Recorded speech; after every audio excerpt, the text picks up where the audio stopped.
350만 경남 도민 모두가 감시자가 되는 시간, 감시자들. 네, 반갑습니다. 이하롬입니다.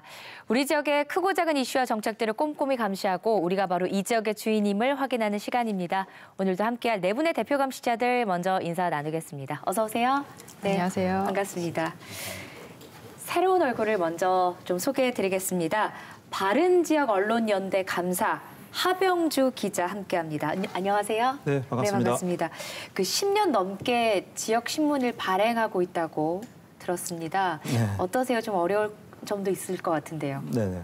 어려운 점이라면 언론 활동을 제대로 하지 못하는 그런 언론들이 또 지역 신문들이 있기 때문에 색안경을 끼고 전체를 싸잡아 보시는 그런 시각도 있기 때문에 조금 섭섭하긴 합니다만 그럼에도 그 지역 신문의 가치를 인정해주고 또 격려해 주신 분들이 많기 때문에 오늘도 힘을 내고 있는 것 같습니다. 10년이나 되셨으면 내공이 보통이 아니실 것 같은데요. 오늘 기대해 보도록 하겠습니다. 그리고 또 한 분 있습니다. 네, 유주성 교수님 네, 잘 지내셨죠? 예. 네. 그 저번에 저희가 자치경찰 감시할 때 나왔던 걸로 기억이 되는데 좀 어떠셨어요? 보셨죠, 방송? 예. 네. 뭐 주변의 지인분들은 뭐 화면에서 더 잘생긴 것 같다. 목소리도 좋고 네. 내용 전달도 잘 된다. 물론 네. 이제 네. 평소에도 저를 아껴주시는 가족분들과 지인분들 이야기입니다만. 네. 전 내용을 좀 여쭌 거였는데 뭐 이렇게 좀 외적인 것만 좀 신경이 쓰이셨나 봐요. 예. 알겠습니다. 아무래도 방송 경험이 없다 보니까 그런 부분 신경이 쓰이는 것 같습니다. 네. 저희가 오늘 유 교수님을 한 번 더 모신 이유가 있습니다. 오늘도 경찰 얘기를 할까 해서인데요. 이 경찰이요. 이 남해 한 산부인과 환자들을 상대로 낙태 수술 여부를 조사한 사실이 알려지면서 논란이 일고 있습니다. 이 일을 계기로 경찰의 수사관에게 문제를 제기하는 목소리가 커지고 있는 건데요. 그래서 준비한 오늘의 첫 번째 감시 리스트는 인권경찰 어디까지 왔나 이렇게 정했습니다. 저도 참 뉴스를 보고 놀랐습니다. 먼저 사건 내용부터 정리해 보겠습니다. 작년 9월에 있었던 일입니다. 남해 한 산부인과에 그래서 여러 가지 위법 행위가 일어나고 있다 이런 제보가 남해 경찰서에 접수가 됐던 거고요. 네. 그 여러 위법 행위 중에 하나가 일종의 이제 낙태입니다. 네. 이 낙태 시술을 비롯해서 여러 가지 문제가 있다고 하니까 경찰에서는 그 병원을 출입하던 환자들 24명을 참고인으로 조사하겠다라고 하면서 출석 통보를 요청을 했고 그러자 인성단체와 또 인권단체가 크게 반발을 했습니다. 또 의료계에서도 우려의 목소리를 내고 있는데 환자의 의료 기록, 개인정보가 수사에 활용되고 있다는 점, 이런 것들이 문제가 된다라고 하는 거죠. 그래서 지금 이렇게 논란이 되고 있는 겁니다. 이게 이제 수사를 시작하다 보니까 수사기관에서 소환 통지를 했을 거 아닙니까? 유선으로 하는 방법도 있고 한데 이제 원칙적으로는 서류를 보내야 되거든요. 그래서 소환 통지를 하면서 우편물이 집에 도착하다 보니 집에서 그걸 받아본 이 이제 여성들이 일단은 깜짝 놀랐을 것이고, 황당하죠. 예. 또 이 사건이 이렇게 좀 문제가 되면서 드러난 사실 중에는 집에 있는 남편이 이제 그 소환장을 보고 이게 낙태가 의심되는 그런 죄로 이제 소환이 되다 보니 부인을 의심하는 상황이 발생되기도 하고 또 어떤 여성은 자기가 출산한 지 얼마 되지 않아서 움직이기가 불편한데 좀 못 나가겠다라고 하니까 그래도 나와야 된다라고 반드시 출석하라고 했다면서 그런 피해를 호소하기도 하고요. 그러니까 이런 피해 사례들이 쭉 누적이 되다 보니까 이게 너무 지나친 수사 아니냐라는 지적이 나오기 시작한 것 같습니다. 남해 같은 경우는 산부인과가 뭐 그 하나밖에 없거든요. 이렇다 보면 좀 여성들이 좀 편하게 산부인과를 갈 수 있겠는가 하는 그런 생각도 좀 들기도 하고 건강보험심사평가원에 대한 압수수색을 통해서 인적사항을 파악했다고 하지만은 이 개인의 여성 입장에서 좀 뭐 알리고 싶지 않은 그런 상황도 있었을 텐데 이렇게 활용되는 것에 대해서는 좀 이해가 쉽지 않게 이래 되는 것 같습니다. 근데 저는 이 상황을 한번 상상을 해봤어요. 낙태를 했던 안 했던 떠나서 산부인과는 다양한 이유로 가지 않습니까? 갔는데 경찰에 가서 그럼 왜 가셨어요라고 얘기하면 경찰한테 제가 왜 갔는지를 어떻게 얘기를 하라는 건지도 잘 모르겠고 상상만 해도 그것 자체가 되게 불쾌한데 맞습니다. 좀 여성들이 이 사안을 느끼는 것과 남성분들이 이 사안을 느끼는 게 저는 상당히 온도차가 크다는 생각이 들었어요. 네, 건강보험 심사평가원의 그 이제 자료를 가지고 일정 범위의 나이, 그다음에 일정 범위의 이제 그 치료를 받은 분들을 무작위로 그냥 다 소환을 한 것이라면 사실은 직접적인 범죄의 단서가 있다고 보기 어려운 거 아니냐. 결국 이제 저인망식 수사를 한 건데 우리가 이제 길 가다가 물건이나 소지품 불신검문 당해본 적 있으시죠? 그러니까 이게 일종의 낙태에 대해서 불신검문한 그런 느낌이 들더라고요. 이게 왜 그 수사기관이 알아서 찾아내야 되는 것이지 환자가 가서 소명을 해야 되는 이건 좀 앞뒤가 그러니까 이 순서가 바뀐 거 아닌가라는 생각이 좀 들더라고요. 이 진정 사건입니다. 그래서 그 아마 병원 사정을 좀 잘 아시는 분 같아요. 그러면서 이제 해당 병원에서 낙태가 이루어지고 있다라고 하는 진정이 들어왔고 사실 진정 사건을 받게 되면 이제 잘 수사를 해보신 분들은 아시겠지만 진정인에 대해서 조사를 합니다. 그래서 진정인이 구체적인 어떤 진술이 있었던 것으로 보이고요. 그러면서 이제 보통 이제 낙태가 지금 현재 적어도 법률상으로는 범죄 아니겠습니까? 그러다 보니까 의사분들이 낙태를 했다라고 의료 진료 기록을 남겨놓지 못한다는 이야기죠. 그렇죠. 그러니까 특정하게 다른 어떤 기록을 남겨놓는데 그 패턴이 있더라는 겁니다. 그래서 그 패턴에 맞춰서 일정하게 어떤 낙태 가능성이 있는 혐의자들이 추려지고요. 그리고 플러스로 그 낙태 그 진정인이 이제 구체적으로 진술을 하면서 특정인에 대해서는 이분들은 낙태를 우리 병원에서 시술한 적이 있으니까 한번 조사를 해봐라.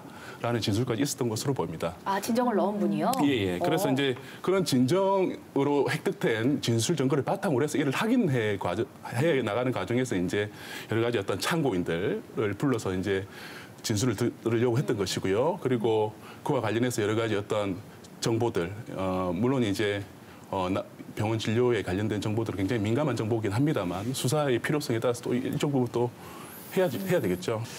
이게 처음에 경찰은 결국은 나중에는 건강보험심사평가원을 이제 압수수색을 한 것이죠. 그렇죠. 예. 근데 그 전에는 이 산부인과를 직접 이제 압수수색하려고 영장 신청을 했다고 해요. 그런데 그게 이제 판사가 받아주지 않은 것이고, 이제 그렇게까지 하기에는 진정 내용의 상에서는 좀 문제가 있을 수 있다라고 하는 것이고, 결과적으로 환자의 의료 기록을 개인 정보를 그러니까 수사 목적으로 사용하는 것이 맞느냐 여기에 대한 논란은 충분히 그렇죠. 일을 수 있다고 저는 생각합니다. 예, 물론 그렇죠. 개인정보라고 하는 게 이제 자기결정권이라고 하는 헌법상 권리가 있습니다. 다만 이제 어떤 인권을 보장한다라고 했을 때 이걸 절대적으로 보장할 수는 없는 것입니다. 그래서 수사라고 하는 것이 공익적 목적이 있는 것이거든요. 그래서 이런 공익적 목적을 고려해서 필요한 경우 일정 부분 제한할 수 있는 것이 필요하고 그래서 개인정보보호법에서 보아도 이제 수사 목적을 위해서 필요한 경우는 이런 어떤 개인정보를 활용할 수 있게끔 이렇게 해놓은 것이죠. 심평원이 병원 그 기록을 받아가는 거는 해당 법률에 보면 분명히 이제 뭐 수가의 산정이라든지 또 심사를 하기 위해서 자료를 받아가는 거거든요. 그러면 아까 기자님이 말씀하신 것처럼 이 병원에서 불법 행위가 이루어지는지를 확인하려면 저는 원칙적으로 병원에 압수수색을 하는 게 맞다라고 봅니다. 근데 그걸 다른 목적으로 자료를 가지고 있는 심평원에다가 압수수색 영장을 받아서 어떻게 보면 약간 이제 우회로로 돌아서 영장을 받은 경우라고 보이는데 이거 자체는 저는 약간 좀 방식에 문제가 있다라고 보고 오히려 법률적으로 보완해야 되는 거 아닌가라는 생각이 좀 들어요. 작년에 건강보험공단이 이제 경찰의 요청에 의해 가지고 개인 여러 정보를 제공한 적이 있습니다. 그것이 위헌 판결이 한 난 적이 있거든요. 그런 측면에서 본다면은 이번 사건도 환자들이 문제를 제기할 수도 있지 않을까 하는 그런 생각이 듭니다. 맞습니다. 지난 작년에 그 건강보험공단에서 네. 이제 개인정보를 수사 목적으로 제공한 내용 위헌 판결이 난 부분이 있는데 그 부분을 조금 더 자세하게 살펴볼 필요가 있는 것 같습니다. 그 내용은 무엇이냐면 그 KTX 철도 노조 파업 관련해서 범죄를 수사하는 과정 중에 그 철도 노조원들이 이제 사실 당시 도주 중이었거든요. 그래서 이분들을 체포하기 위해서 이분들 신병을 확보하기 위해서 이분들이 과연 어디에 있느냐 이걸 확인하기 위해서 그때는 정보를 그러니까 병원 요양 정보라고 이야기를 하는데 병원 진료 기록이죠. 이거는 이제 건강관리본부공단에서 받은 것인데 그때 받을 때는 어떤 시기였냐면 임의적인 방법으로 받았습니다. 우리 좀 수사에 필요하니까 좀 달라라고 했고 이번에는 이제 좀 결이 다른 거는 이거는 그 임의적인 방식으로 이제 심평원에다가 이걸 요청한 것이 아니라 이게 법원의 어떤 영장 심사, 그러니까 법원에서 이게 압수수색이 필요한지, 이게 수사 목적이 필요한지, 수사와 관련되어 있는지 등등을 다 심사를 해서 강제 수사의 방법으로 이걸 내어준 거거든요. 이거는 이미 수사 목적이 인정되고 이에 대해서 사법 심사를 받았기 때문에 적어도 법률적으로는 위법하지 않다, 적법한 내용이다라고 봐야 될 것 같습니다. 그럼 이렇게 정리할 수 있겠네요. 뭐 경찰이 좀 인권 감수성이 모자라서 어떻게 이런 자료를 가져갔어라고 탓할 수도 있지만 어쨌든 법원에서도 그래 한번 가서 가져가 봐라고 허락을 해줬다는 거잖아요. 그렇습니다. 예. 개인의 입장에서는 누가 허락을 해줬던 간에 왜 내 진료 기록을 경찰이 갖고 있는 거야? 결과는 똑같죠. 네. 놀라운 점은 여기에 위법성이 없다는 거네요. 제가 경찰 쪽 이제 변명도 한 게 이렇게 이야기 전해드리겠습니다. 근데 경찰 쪽에서는 자신들이 지나치게 매도당하고 있다 이런 주장들을 하고 있어요. 진정이 어쨌든 접수가 됐기 때문에 이에 대한 수사는 진행을 하고 결론을 내려야 된다. 그러려면 어떤 형태든 수사를 해야 되는데 그럼 안 할 거냐 이런 반문을 하는 건데요. 그래서 뭐 그게 어쩔 수 없었다. 그리고 실제로 또 이 여성 환자들 24명의 이제 출석 요구를 했지만 그 중에서 5명만 조사를 했고 그 사람들에 대해서도 전혀 뭐 입건이나 그런 건 하지 않았던 것이다. 그게 내용은 뭐냐면 근데 좀 의아한 부분은 있어요. 지금 현재 낙태가 위법이라고는 하지만 사실상 거의 사문화되어 가고 있고 또 헌법재판소에서도 이 부분을 지금 위헌 여부를 지금 챙겨보고 있는 것 중이지 않습니까? 네. 심리를 하고 있는 거기 때문에 이런 단계에서 고발도 아닌 진정 단계로 들어온 사건에 대해서 경찰이 이렇게 적극적으로 수사를 할 필요가 있었을까? 저는 이런 생각들을 좀 해봤어요. 낙태죄는 크게 이제 구분을 해보자면 자기 낙태죄, 그러니까 낙태라는 인부를 이제 처벌한 부분이 있을 거고요.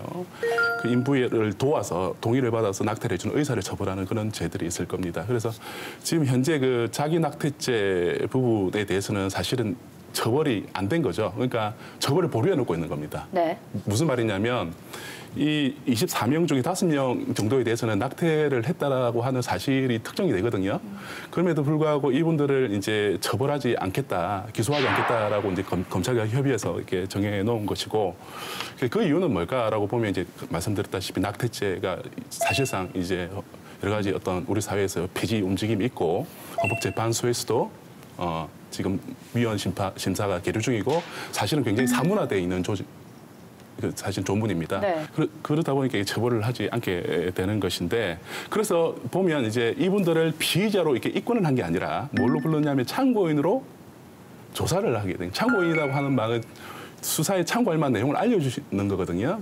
참고인 조사는 어디까지는 임의수사지 않습니까? 임의수사라고 하는 건 상대방의 동의를 받아서 해야 되는 것이죠. 그래서 상대방에게 안 나올 수도 있지만 좀 나와서 우리가 이런 수사를 지금 진행하고 있으니까 조금 도와달라라고 해서 충분한 조금 동의를 구했다고 한다면 조금 지금과 같이 이런 문제들이 좀 적어지지 않았을까라는 생각을 해봅니다. 근데 저는 아직도 교수님 말씀을 들으면서 이 감수성이 상당히 차이가 난다고 느끼는 것이 뭐냐면 이게 강압적이던 낙태로 그 사람을 처벌을 하던 안 하던의 포인트가 아니라 왜 나의 여성과 진료 기록을 위법하지 않다는 이유만으로 누군가 열람할 수 있고 그거를 보고 나한테 연락을 할 수 있다는 자체가 기분 나쁜 거예요. 나한테 강압적으로 했던 아무리 친절히 집까지 와서 모셔가던 왜 나의 기록을 보느냐. 근데 어떻게 그게 위법하지 않을 수 있느냐.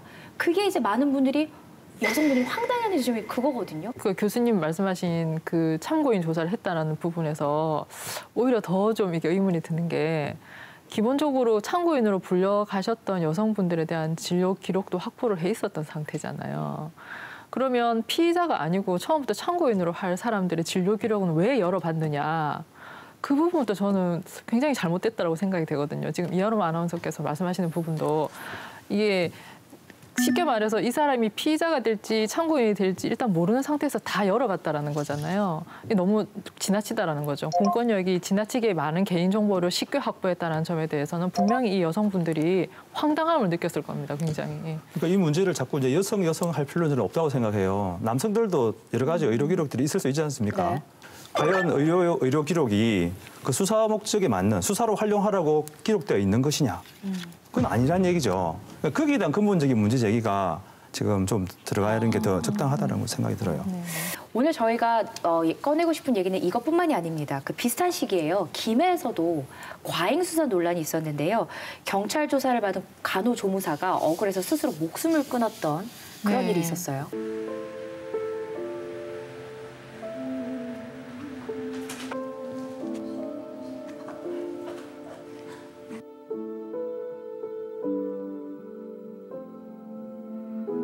탈취가 왜 갑자기 나오냐, 본인이 들고 갔으니까 나온 게 아니냐는 식으로 얘기를 하셨고요. 그 선생님이 억울하다고 하니까 소리 좀 높이시면서 법정 가서도 꼭 억울하다고 얘기해라고.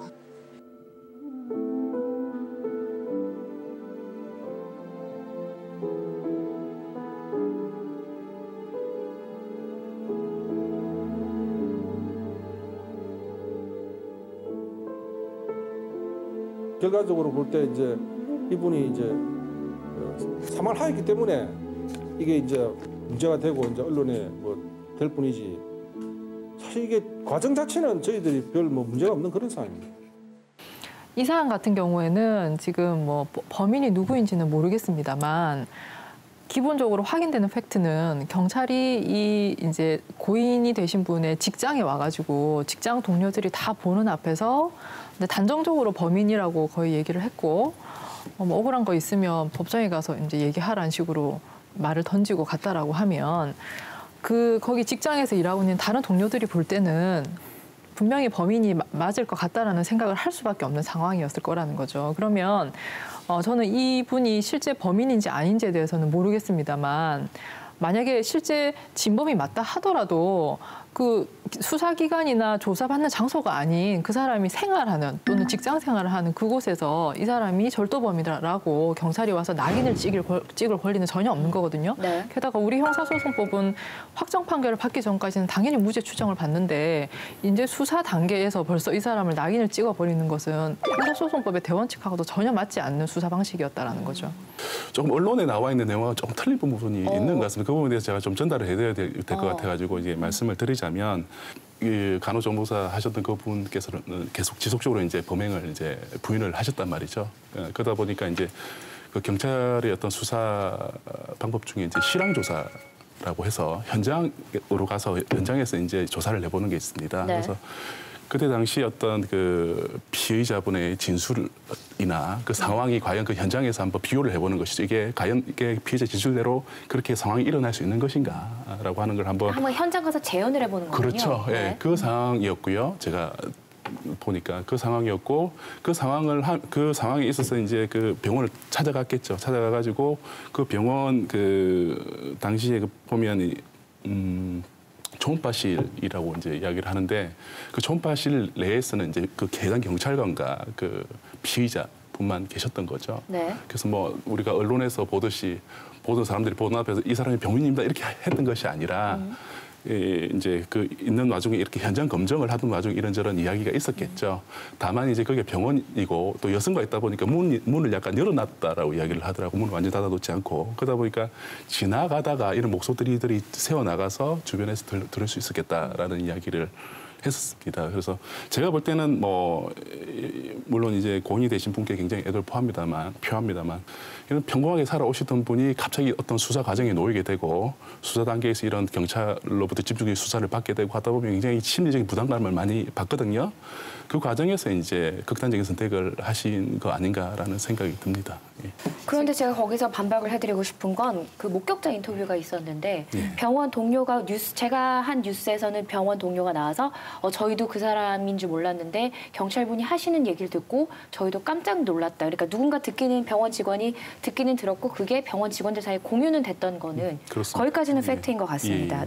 근데 이제 이게 원래 수사하고 명예훼손이 경계가 모호하죠. 수사를 하면서 굉장히 친절하게 할 수는 없는 거잖아요. 항상 그 부분이 딜레마이긴 한데 그러다 보니까 이제 각종 수사 규칙들이 있는 것이고요. 넘어야 될 선, 넘지 말아야 될 선, 이걸 이제 지키라고 하는 건데 사실상 지금까지 우리 경찰들이 수사를 하는 과정에서 특히나 이제 어느 정도 범죄 혐의가 이제 의심되는 피의자에 대해서는 더더군다나 인권 수칙을 잘 지키지 않았던 건 사실이거든요.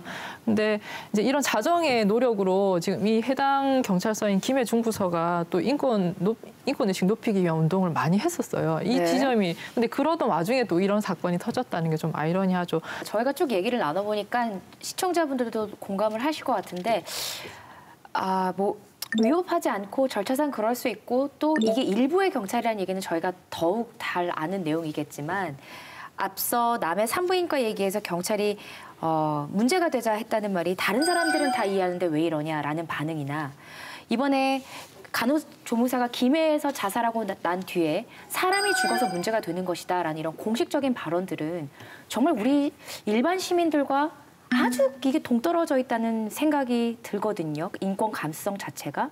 그래서 이거를 좀 줄이기 위해서는 자체 노력이 더 필요하겠다라는 생각이 들어요.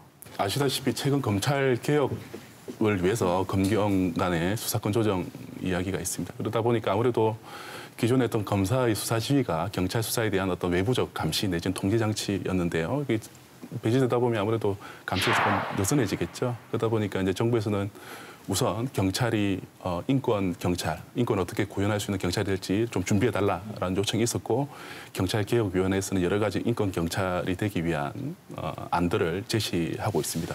그래서 눈에 띄는 걸 보면 뭐 변호인의 참여권을 강화한다든지 경찰 구속기간을 단축한다든지 혹은 뭐 장기 수사 일모제 등등이 보입니다만 가장 눈에 띄는 거는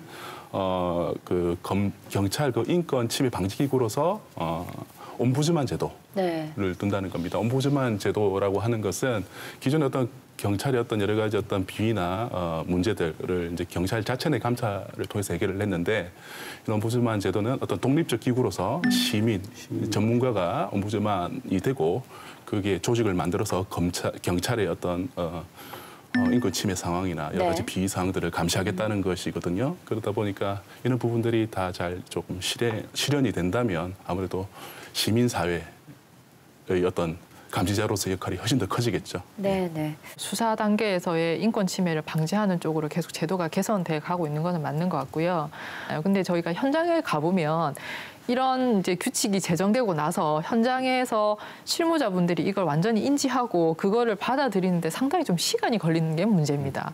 특히 이제 경찰 조직이 저희가 일을 하다 보면 상당히 늦어요. 그게 그리고 저희가 몇 번 얼굴을 붉힌다든지 이게 규칙이 바뀐 게 언제인데 이걸 왜 안 해주느냐 이렇게 약간 마찰이 있어야 그 다음에 해주는 그런 식이 좀 있었거든요. 네. 근데 이게 바뀌면 좀 즉각 바로 좀 적응을 해주시라. 그렇게 좀 당부를 드리고 싶어요. 네.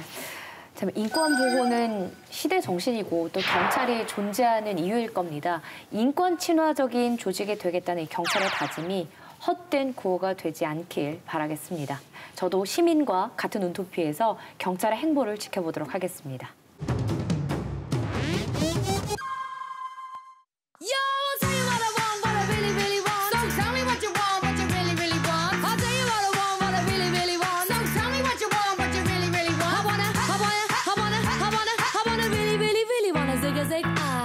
If you want my future, forget my past. If you wanna get with me, better make it fast. Now don't go wasting my precious time. Get your act together, we could be just fine.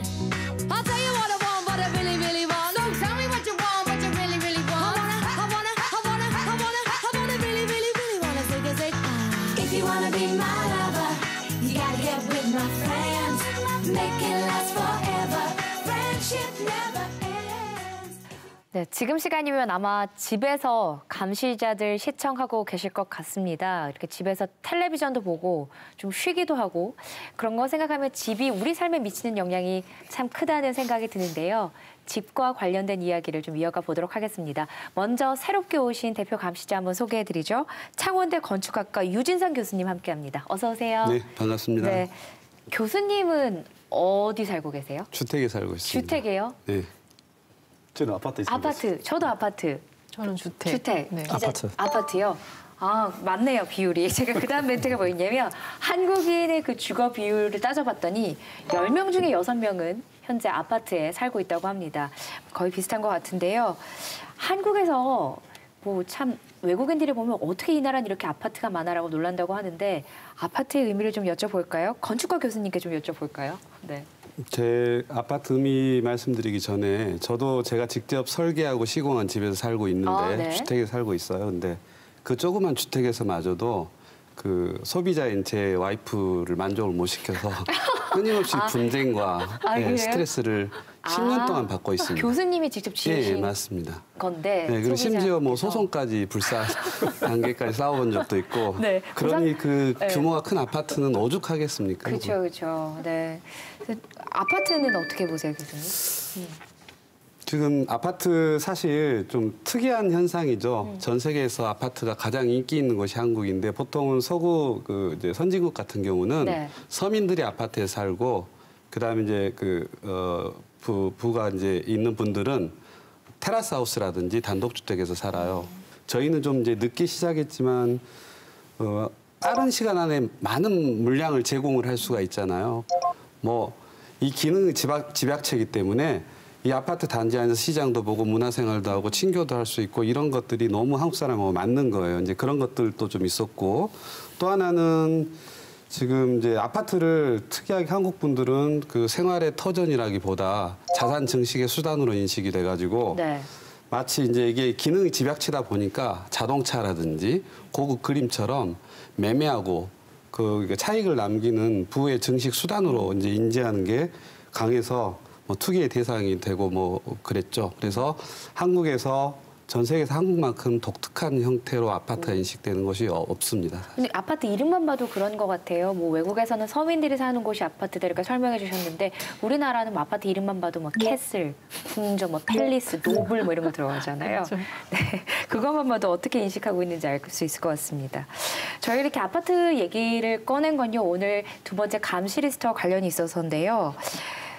이사 날만 기다리고 있었는데 새 아파트 입주를 앞두고 공사가 끝나지 않아서 들어갈 수 없게 됐다면 참 얼마나 화가 날까요? 지난해 연말에요. 경남 도내 2개 아파트 단지에서 일어난 일입니다. 이 문제 자세히 이야기 나눠보겠습니다. 오늘 두 번째 감시리스트는 입주 연기 그 후입니다. 1,300여 가구 규모의 새 아파트 단지. 예정된 입주일은 오늘. 하지만 준공 승인을 받지 못했습니다. 입주 예정자들이 입주 연기를 통보받은 건 불과 사흘 전. 초기 입주 예정자만 200여 가구인데 대부분 입주일에 맞춰 이사하기 위해 살던 집까지 내놨습니다. 진주 정촌면 신축 아파트. 지난달 말 입주 예정이었지만 아직도 공사가 마무리되지 않은 채 굳게 닫혀 있습니다. 입주민들이 사전 점검 당시 촬영한 화면을 보면 지하 주차장에는 물이 새고 있고 집의 창문이 제대로 닫히지 않는 등 아파트 곳곳이 하자투성입니다. 준공 허가가 나지 않으면서 아파트에 입주할 1,460여 가구 가운데 일부는 급하게 원룸 등 단기 임대를 구해 살고 있는 형편입니다. 엄동설안 속 입주 지연에 1,400여 가구 입주민의 시름은 깊어가고 있습니다. 다른 지역, 다른 아파트 단지에서 일어난 일인데 내용은 상당히 비슷합니다. 좀 짚어볼까요? 하나는 창원 감계 특산 안의 2차 아파트고요. 하나는 진주 정촌에 있는 그 대경 파미르 아파트입니다. 네. 이게 분양 시점을 보니까 2016년 3월과 8월인데 공교롭게도 지난해 11월 30일이 입주 예정일이었습니다. 같았습니다. 네. 그리고 또 공통점 하나가 두 아파트 모두 사전 점검을 해보니까 하자가 매우 많았다라고 하는 것이고요. 그러다 보니까 시에서는 입주 승인, 사용 승인이라고 하죠. 사용 승인을 해주지 않은 겁니다. 그러니까 사용 승인을 받지 못하면 입주가 불가능한 것이고, 그러니까 입주 예정자들이 불만을 쏟아내고 있는 겁니다. 그 이제 아파트를 구입할 때도 장기적 계획을 잡지만은 입주하기 위해서도 미리 준비를 하는데 이분들이 이삿짐 챙기고 좀 짐을 정리하고 준비하고 있는 중에 이사 가기 한 3일 전에 입주가 연기가 된다는 문자로 그걸 통보를 받으니까 거의 멘붕 상태에 왔는데 네. 우리 교수님처럼 뭐 또 우리 변호사님처럼 단독주택 계시는 분들은 자기 집이라서 또 뭐 어떨지 모르겠는데 뭐 전세로 살거나 또는 이미 매매를 했거나 이런 분들은 뭐 호텔에 가거나 아니면 친척집에 가든지 아니면은 뭐 사골세라도 얻어가지고 그 기간을 때우면서 아파트 거기 입주가 될 때까지 이제 기다려야 되는데 얼마나 황당하겠습니까? 예. 그 많은 짐들은 또 어떻게 해요? 그러니까요. 근데 이게 또 일어난 시점이 뭐 계절이 상관 있냐 하실지도 모르지만 한겨울이었습니다. 그래서 더 화가 나셨을 것 같은데 이 일로 인해서 뭐 시청 게시판, 시의회 게시판에 민원이 그렇게 많이 달렸다면서요? 민원 게시판이 거의 이분들 글로 도배가 될 정도였다고 하거든요. 네. 근데 이제 이 건설사들의 태도가 문제인데 처음에 이게 입주민들이 아파트의 이제 하자에 대해서 지적을 했을 때 이걸 뭐 빨리 대처를 하고 내지는 언제까지는 다 끝내겠다라고 약속을 해주든지 이렇게 했어야 되는데 두세 차례 사전 점검을 했는데 전혀 처리가 되지 않았어요. 처리가 되지 않고 아마 이 시공사 입장에서는 이렇게 많은 이제 세대들이 입주를 해야 되는데 설마 이거를 이제 사용 승인을 해주지 않겠느냐 그러면 굉장한 민원이 생기고 대란이 발생하는데 해주겠지라고 안일하게 생각했던 게 아닌가 싶어요. 그래서 근데도 이제 이 시에서 하자 보수가 안 되니까 결국 사용 승인을 안 해준 거죠. 그 입주 대란이 일어났고 대경 같은 경우에는 대경 파미루 같은 경우에는 이 분노한 입주민들이 이 요즘 화나면 제일 먼저 달려가는 곳이 청와대 게시판이잖아요. 청와대 게시판에 다 가셔가지고 훈장 취소하라고 그 건의를 올리기도 하고 그 지경이었습니다. 그랬군요. 그리고 또 잘하는 보통 요즘은 잘하는 게 청와대 게시판도 가지만 보통 이런 게 있으면 이제 지자체로 가죠. 예, 지자체로 가거나 또 시의회를 가가지고 이것이 바로 잡힐 수 있도록 요구를 하고 그렇게 하면서 결국은 지자체도 사실은 눈치를 보거든요. 그래서 이거를 승인을 해줘야 될 것인가 아니면은 저분들의 불만을 또 들어줘야 될 것인가 고민을 하다가 어쨌든 사용 승인을 해주지 않음으로써 입주 예정자들의 손을 들어준 셈이 되는 겁니다. 궁금한 건 좀 원인을 짚어봐야 할 것 같습니다. 뭐 건설사들이 이런 지경을 만들기를 원하지 않았을 텐데 덕산, 대경 두 건설사 다 한 번쯤은 들어보셨을 그런 건설사들입니다. 이유가 뭘까요? 원인이 나왔겠죠? 사실 중견 건설업체라고 할 수 있겠죠. 네. 아파트 건설 경험이 많은 업체들입니다. 그런데 덕산 같은 경우에는 골조 회사, 그다음에 또 가구 회사가 부도를 맞으면서 이 업체 선정에 좀 난항을 겪었다고 하고요. 자재난도 겪었다, 이런 이야기 들립니다. 그다음에 또 대경은 공사 도중에 불이 한번 났었고요. 또 그 투어 자체가 집안이 이제 안반으로 구성돼 있어가지고 그걸 해결하는데 시간이 좀 더 많이 걸렸다 이런 얘기 들리던데 이 두 아파트가 우리 지역 이제 건설 경기를 그대로 보여주는 것 같습니다. 2016년도에 이제 건설 경기가 한참 좋을 때에 이제 분양 신청을 해가지고 입주를 신청을 했던 상황인데 입주 시기에 이제 이 경기 침체가 오지 않았습니까? 우리 감시자들도 다뤘지만은 전국에서 가장 미분양 아파트가 많은 것이 우리 경남인데 두 곳 다 우리 지역 이 건설 회사인데 참으로 안타깝다는 그런 생각이 드네요. 네. 그럼 이런 일들이 벌어지면 이제 보상을 해줘야 될 텐데 보상 범위가 정해져 있나요?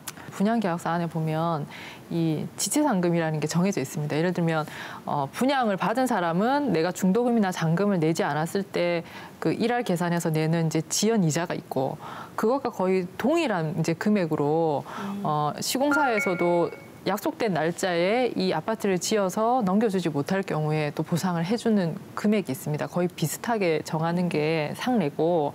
근데 지금 제가 듣기로는 주민들하고 이 회사하고 합의가 진행 중인 것으로 알고 있는데 지금 거기서 나온 얘기들은 이런 통상적인 손해배상 외에 예를 들면 발코니 확장비를 좀 50% 공제를 해준다라든지 아니면 아까 이제 의원님께서 말씀하셨지만 이렇게 되면 다른 곳에 추가로 머물 곳이 있어야 되니까 그 이사비라든지 짐 보관료라든지 부동산 수수료 이런 것들을 다 지금 보전해 달라 이런 요구를 하고 있는 것으로 알고 있습니다. 네.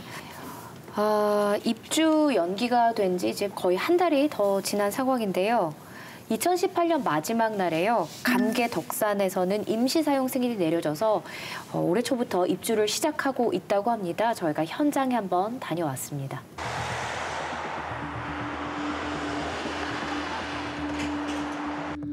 임시 사용 승인이 결정된 감계덕산 2차 아파트. 소식을 들은 입주민들이 입주 지원센터를 찾았는데요. 매끄럽지 않은 입주 절차에 불만을 토로하기도 했습니다. 그러면 그 안내를 왜 내한테 안 해줬나 이 말이다. 나는 지금 그거 물으러 왔다고. 세 차례의 사전 점검과 입주 연기 과정에서 깊이 쌓인 불신. 오늘은 공사가 얼마나 진행됐는지 아파트 곳곳을 확인해 봅니다. 공사 과정에서 생길 수 있는 문제들이 그대로 노출돼 있는데요.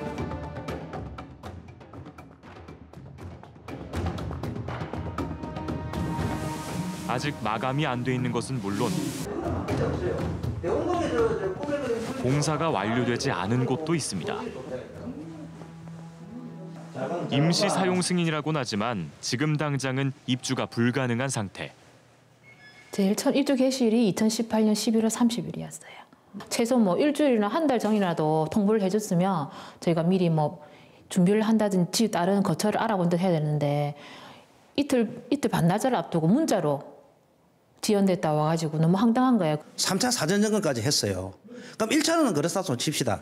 그럼 2차 사전점검이 11월 10일 날 2차 사전점검을 했습니다. 그로부터 지금 현재 한 달이 넘었어요. 그럼 1차 점검은 그렇다고 치도 2차 사전점검 이후로 3차 사전점검까지 우리가 치렀지만은 변한 게 하나도 없어요.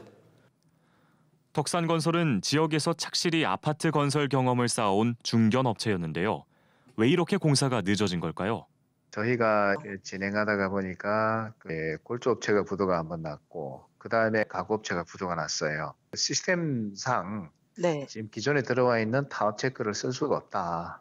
그런 상황에서 그걸 다 또 철거를 하게 됐습니다.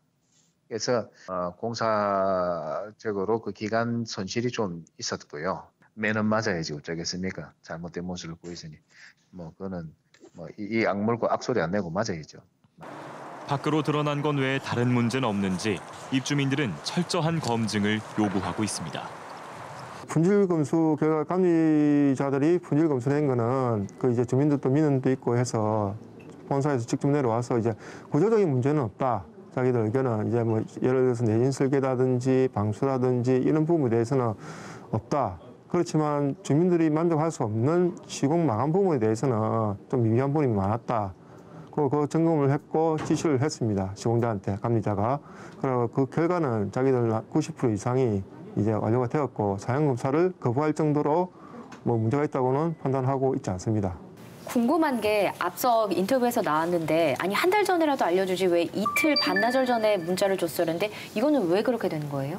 최근에 2016년도 이후에 급격히 건설 경기가 안 좋아지면서 여러 가지 이유로 이제 건설사도 자기 밑에 하도급 업체들을 또 가지고 있는데 거기가 되게 불안하고 취약한 구조를 갖게 돼서 그러니까 거기서 갑자기 부도가 나거나 약속을 안 지키면 여기서 이제 뭔가 책임지고 이야기를 해줘야 되는데 거기서 이제 피치 못할 사정들이 생기는 거죠. 근데 그게 최근 들어 갑자기 이제 많이 생긴 이런 일들이요. 예, 그렇죠. 오, 그렇군요. 그래서 임시 사용 승인이 내려져서 이제 뭐 입주를 시작하고 있는 건데 이게 뭐 입주민들한테 불리한 건 없나요? 임시 사용 승인이라는 건 말 그대로 제대로 된 사용 승인이 아니기 때문에 건축물 대장 작성이 안 됩니다. 건축물 대장 작성이 안 된다라는 거는 소유권 보존 등기가 안 된다는 거고 그러면 이 분양 받으신 분들이 소유권 이전 등기도 못 한다는 얘기예요. 그러니까 쉽게 말해서 등기가 안 된 미등기 건물에 계속 살고 계시는 거나 마찬가지고 이제 이렇게 되면 사실 이제 금융기관하고 대출도 좀 문제가 될 수가 있죠. 우리가 보통 잔금을 치르고 대출을 전환을 할 때는 등기가 된 건물을 이제 대상으로 담보대출로 전환하면서 이율이 싸지잖아요. 근데 지금 등기가 안 돼 있다 보니까 이런 문제도 상당히 문제가 생길 수가 있죠. 그래서 지금 제가 듣기로는 현재 임시사용 승인이 되면서 들어가서 거주하시는 분들은 이제 대출 전환이나 이런 혜택을 못 보시고 자기가 그냥 자기 돈으로 그냥 거의 잔금을 다 치르시는 분들이 많다고 합니다. 네, 그래서 지금 이렇게 임시적으로 입주하고 계신 분들이 있는데 이렇게 입주하고 나서도 아파트에 하자가 있을 경우 이럴 때 이제 어떻게 해야 되는 거예요? 입주 후에는 좀 하자 보수 청구를 하거나 아니면 이제 국토부의 하자 심사 분쟁 조정 위원회가 있어요. 거기다가 하면 그 소비자들은 자기가 전문가가 아니니까 소송하자니까 겁이 나고 돈이 많이 들고 뭐 기간 그래서 거기다가 일단 하면 조금 손쉽게 접근이 가능하고 건당 1,000만 원 상당의 과태료를 바로 이렇게 때릴 수가 있습니다. 그래서 그런 방법이 있고 저는 제가 소송도 하고 집도 지어봤잖아요. 웬만하면 소송은 하지 마시라. 아, 진짜요? 왜냐하면 건설 관련 소송은 일반인들이 하기에는 정말 어려운 소송이고요. 이제 저희 그 변호사들이 해도 사실은 변호사나 또 법원에 이제 판사가 개입하는 영역보다는 전문가분들이 감정을 하시는 분들이 그 영역이 굉장히 큰데 기본적으로 그 전문가분들의 감정의 영역에서 발생하는 비용이 어마어마합니다. 그래서 배보다 배꼽이 큰 경우가 많아서 네. 사실 개인이 이 소송을 감당하기가 힘들어요. 근데 이제 물론 이런 아파트 같은 집단 주택은 그런 비용을 뭐 n분의 1 하면 충분히 가능하실 수도 있겠지만 저는 이제 이 방송을 통해서 말씀을 드리면 제가 국토부 하자심사분쟁조정위원회 위원입니다. 제가 저희 집 지으면서 뼈아픈 경험을 했기 때문에 네. 여기 위원으로 활동을 하게 됐는데 이 제도가 제가 해보니까 너무 좋은 게 굉장히 저렴한 비용, 그냥 10,000원 내시면 되거든요. 10,000원 내면 이 신청하면 우리 집 개인 집에 하자가 있는지 혹은 우리 아파트에 하자가 있는지를 요 국토부에서 선정된 전문위원들이 나가셔가지고 다 무료로 다 감정을 10,000원만 해주시거든요. 내면요? 우리 네. 집에 와서요? 네네. 감정을 다 하고 심지어 뭐 전문 장비를 갖고 와서 다 측정하고 뜯어보기도 하고 이렇게도 합니다. 그래서 건설사하고 합의만 되면 그게 법원의 판결하고 똑같은 효력을 가지거든요. 그래서 일반인들이 이용하기에는 가장 현실적인 제도인 것 같고 잘 돼 있는데 잘 모르셔서 이용을 안 하시는 것 같고요. 지금 거의 덕산 안에 사시는 분들은 다 10,000원 내고 하실 것 같은데 이 방송 보시면요. 개인이 할 수도 있고 입주자 네. 대표 회의가 단체로 할 수도 있어요. 좀 첨언드리면 사실 우리 소비자들은 전문가가 아니기 때문에 증빙을 못하기 때문에 소송도 하기 힘들고 네. 해소도 안 된다고 말씀하셨잖아요. 해서도 안 그래서 된다까지는 아니고 네, 안 하는 게 좋다. 네. 가능하면 저희가 먹고 살아야 되거든요. 아까 그 분쟁조정위원회 하신다고 그랬잖아요. 제 와이프 거기 들어가면 굉장히 잘할 것 같아요. 제가 많이 당해봤거든요.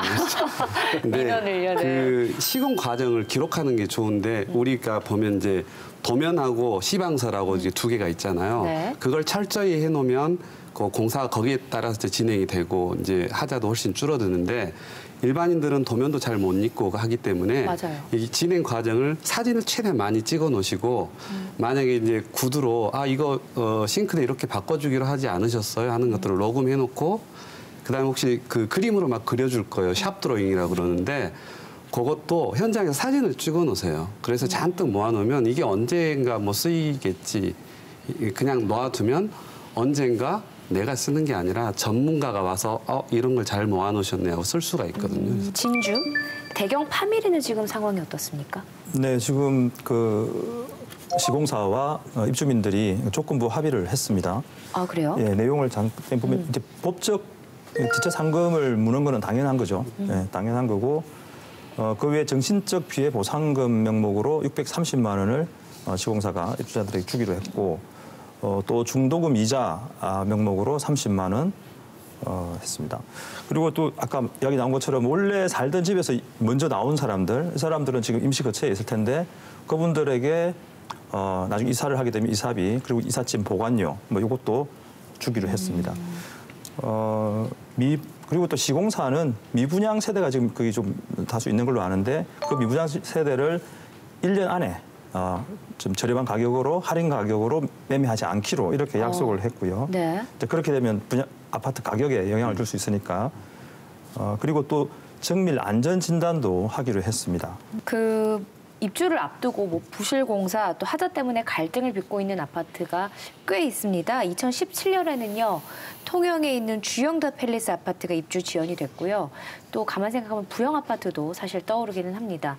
경기가 안 좋아서라는 이유도 있겠지만 보다 좀 근본적인 원인이 있을 것 같아요. 뭐라고 보세요? 우리나라는 이제 아파트를 분양할 때 선분양 제도를 실시하고 있거든요. 네. 그러다 보니까 아파트 건설 회사들이 자금을 확보하는 데 있어서 이제 그 입주하려는 주민들에게 돈을 미리 받아가지고 이제 자금을 확보하는 그러면서 이래 나가는데 그러다 보니까 이제 모델 하우스 짓고 입주자들은 모델 하우스만 보고 입주를 하게 되잖아요. 그런 이제 부실 시공의 이제 원인이 되기도 하고 지금은 이제 그러다 보니까 그런 이제 단점이 있으니까 후분양 제도를 도입하자 이런 여론도 좀 있습니다. 아파트를 이제 시공을 하고 한 60%나 한 80% 이제 완공이 됐을 때 이제 직접 눈으로 확인하고 분양을 하자. 이제 그렇게 됐을 경우에는 이제 중소업체나 중견기업들이 아파트 사업에 뛰어들기는 좀 힘들게 되고 이제 대기업이나 큰 대행업체들이 좀 독점하지 않을까 하는 그런 점도 있기 때문에 지금 신중하게 검토를 하고 있는 거로 그렇게 보고 있습니다. 네. 아파트를 사는 사람, 그러니까 단순히 소비자로 보게 되면 물건이 지금 있지도 않은데 일단 믿고 사세요 이거잖아요. 맞아요. 잘 지어드리겠습니다. 믿고 사세요 이건데 뭐 10,000원, 20,000원짜리도 우리가 인터넷 들어가가지고 열심히 화면 확대해가지고 막 후기도 보면서 사는데 이게 수억짜리 뭐 서민들에게는 전 재산이 걸린 건데 이게 보지도 않고 계속 구매를 해왔다는 게 사실은 너무 어떻게 보면 황당한 제도였던 게 아닌가. 근데 그것이 너무 이제 일반화됐고 당연한 것처럼 받아들여졌던 게 아닌가라는 생각이 들어요. 저는 기본적으로 모든 물건을 사는 기본 원칙에서 보면 후분양이 당연히 맞다라고 봅니다. 특히나 과거에는 아파트라는 게 사놓으면 무조건, 특히나 분양 아파트는 사놓으면 무조건 오르는 시대였기 때문에 다 지어지고의 가격을 보면 그 가격으로 산다는 것은 오히려 내가 손해라는 느낌이 들지만 지금은 그렇지가 않잖아요. 지금 어떻게 보면 가격이 떨어지고 있는 상황일 수도 있고 이제 보합기인데 이런 경우에는 후분양으로 가도 또 소비자 입장에서는 가격 면에서는 크게 손해는 없다라고 생각하거든요. 네. 지금 전반적으로 말씀하신 후분양 제도에 다 공감을 하고 계시잖아요. 그건 조금 시간이 오래 걸릴 것 같아요. 토론을 하고 그래서 당장에 할 수 있는 게 사실 국토부에서 아까 좀 전에 품질 검수단 이야기 했었잖아요. 전문가 집단으로 구성된 품질 검수단이 검수를 해준단 말이에요. 근데 국토부에서 그게 정해져 있어요. 골조 끝나고 한 번, 마감 끝나고 한 번, 그다음에 입주 직전에 한 번 이렇게 3번 이상을 하도록 정해져 있는데, 근데 우리가 할 수 있는 방법은 그 횟수를 늘리는 거예요. 그 주민들이 더 관찰하고 확인하고 전문가들이 품질 검수를 할 수 있는 걸 경기도는 이번에 4회로 늘리기로 했거든요. 중간에 한 번 더 골조 되기 전에 한 35% 공정됐을 때 한 번 더 들어가는 거죠. 그래서 우리 경남도 이제 정책자문단에서도 그걸 그렇게 하려고 하고 있어요. 그 세상에 하자없는 아파트는 없다. 뭐 살면서 천천히 고쳐가면서 쓰면 된다. 이런 잘못된 습성을 소비자에게 넘기는 아니란 생각, 이제는 사라져야 할 것 같습니다. 네, 열띤 감시해주신 네 분의 대표 감시자들과는 여기서 인사 나누겠습니다. 오늘도 감사합니다. 네, 고맙습니다. 꼰대라는 말 아시죠? 뭐 옛날에는 다 그랬어. 원래는 이렇게 하는 거야 라면서 새로운 건 불편해서 배우려고 하지 않는 사람들을 꼰대라고 합니다. 변하지 않으려는 관행들의 다른 이름이 아닐까 하는 생각도 드는데요. 달라지는 세상에 꼰대로 남지 않도록 열린 마음으로 배우는 감시자들이 되겠습니다. 감시자들은 KBS 창원 홈페이지 마이카이 앱 그리고 유튜브와 페이스북에서 다시 보실 수 있습니다. 350만 경남도민 모두가 감시자가 되는 날까지 늘 노력하겠습니다. 함께해 주신 여러분 고맙습니다.